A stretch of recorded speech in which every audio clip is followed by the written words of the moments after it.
ស្ដីទាំងអស់គ្នានៅនេះថ្ងៃនេះនៅប្រទេសដាណាម៉ាកទីក្រុងកូប៉េនហេហ្គិនពួកយើងមកបដកម្មដើម្បី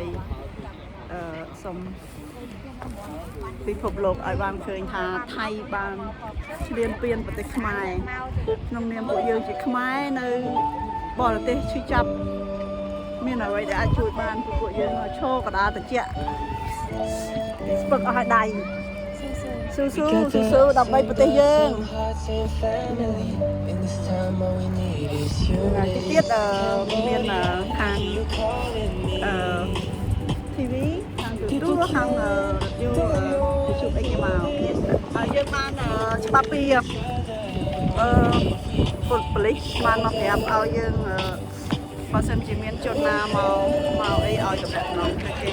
អញ្ចឹងណាយើងមានសិទ្ធិមកឈរនៅកន្លែងថ្ងៃហ្នឹងឲ្យសិទ្ធិយើងមកឈរបាត់កម្ម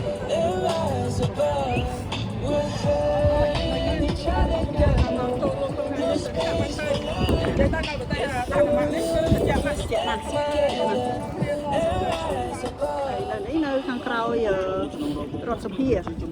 ងក្រោយណាខាងក្រោយខ្នងខ្ញុំនេះរដ្ឋសភាណារដ្ឋសភាគេឡើងទៅចោលដល់បាយផាត់នេះទៅនេះបាយឲ្យមកវិញហើយឃើញចឹងអូខេអូខេ